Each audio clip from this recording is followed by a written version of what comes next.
तो क्या कहा महाराज जी? भगवान शिव कहते हैं, अरे पार्वती, 1000 अश्वमेध यज्ञ में अग्नि कुंड के अंदर पूर्ण आहुति पर जो गोला समर्पित किया जाता है और एक बीला बैसाख महीने में जो मुझे समर्पित कर देता है उसको 1000 अश्वमेध यज्ञ का पुण्य फल प्राप्त हो जाता है। मात्र एक बेल।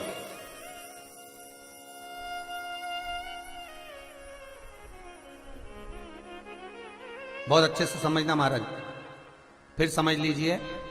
केवल सारे शिवलिंग में एक नर्मदेश्वर महादेव ऐसे होते हैं जिन पर कुछ भी चढ़ाओगे तुम खा सकते हो। भगवान को अगर भोग लगाया तो तुमने खा लिया। भगवान के शिवलिंग को अगर कोई वस्तु टच हो गई तो तुम पा सकते हो। मिठाई हो, चूरमा हो, लड्डू हो, पेड़ा हो, गुलाब जामुन हो, इमरती, भजिया, पकौड़ा, फल फ्रूट जो भी होगा वो पा सकते हो। पर नर्मदेश्वर शिवलिंग को छोड़कर शिव महापुराण के अंतर्गत विद्धेश्वर संहिता में लिखा हुआ है कि बाकी के जितने शिवलिंग होंगे उसको अगर कोई वस्तु टच हो गई तो वो खाने के लायक नहीं रहती, वो सांसारिक मनुष्य नहीं खा सकता। शंकर के मंदिर का प्रसाद संसार का मनुष्य उसको ग्रहण नहीं कर सकता। उसको केवल बैरागी, त्यागी, जिसने घर छोड़ दिया, परिवार छोड़ दिया, अपने कुटुंब कबीले को छोड़ दिया, केवल वही पा सकता है। ये शिव महापुराण की विद्धेश्वर संहिता कर रही है।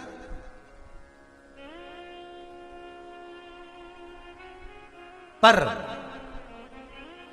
शंकर कह रहे हैं, मां उमा से, मां पार्वती से मेरा महेश कह रहा है, मेरा बाबा भोलेनाथ, मेरा बाबा विश्वनाथ, मेरा त्रिकालदर्शी कैलाशी अविनाशी कह रहा है कि हे पार्वती,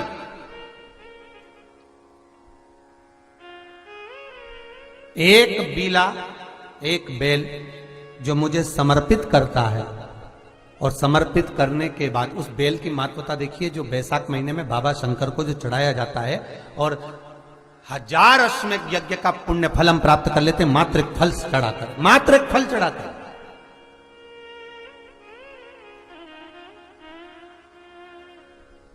जैसे इससे पहले जो एकादशी कही, जिसको त्रिविधि एकादशी भी कहते हैं,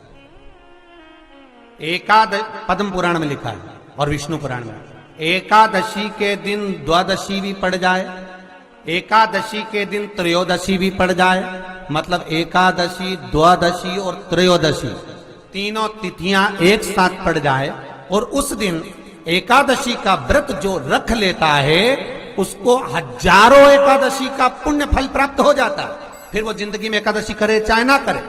और फिर ध्यान देना, कोई मर रहा है, कोई तड़प रहा है और आपने तो अपने जीवन में एक ही एकादशी करी और वो कौन सी? त्रिविधि। और मान लो कोई मर रहा है तो आप उसमें से अपनी एकादशी में से आप 5 एकादशी दे सकते, भले आपने एक करी हो, क्योंकि आपने 1000 कर ली एक साथ, उसका पुण्य आप किसी को प्रदान कर सकते, आप किसी को दे सकते।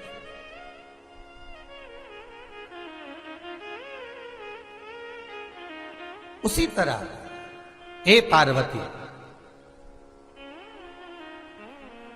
संसार का मनुष्य जब मुझे वो बेलपत्र समर्पित कर, वो बेल का फल समर्पित करता है, पार्वती वो फल जो मुझे चढ़ता है, फिर मैं भले नर्मदा के जल से निकला हुआ कंकर शंकर क्यों ना हूं, फिर चाहे मैं गंगा के जल से निकला हुआ कंकर शंकर क्यों ना हूं, चाहे फिर मैं यमुना के जल से निकला हुआ कंकर शंकर क्यों ना हूं, चाहे मैं सरयू के जल से निकला हुआ कंकर शंकर क्यों ना हूं, चाहे मंदाकिनी के जल से निकला हुआ कंकर शंकर क्यों ना हूं, ए पार्वती, फिर जो भी शिवलिंग पर वो बेल समर्पित होता है वो बेल उठाकर जीव अपने कार्य में ले सकता है। ये मां उमा से कह रहा है। तो उस बेल की महत्वता जानेंगे।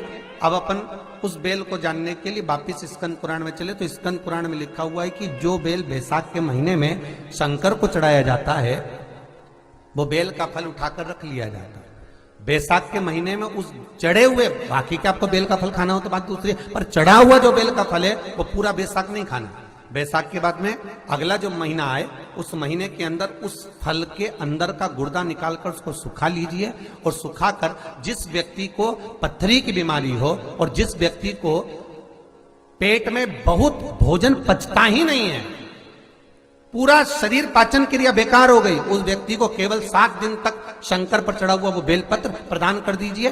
पथरी भी बाहर और पाचन क्रिया भी ठीक, जिंदगी भर तकलीफ नहीं। उस बैसाख में उस फल की इतनी महत्वता बाबा भोलेनाथ स्कंद पुराण, लिंग पुराण, नर्मदा पुराण, पद्म पुराण के अंतर्गत, शिव महापुराण के अंतर्गत वर्णन कर, उसकी महत्वता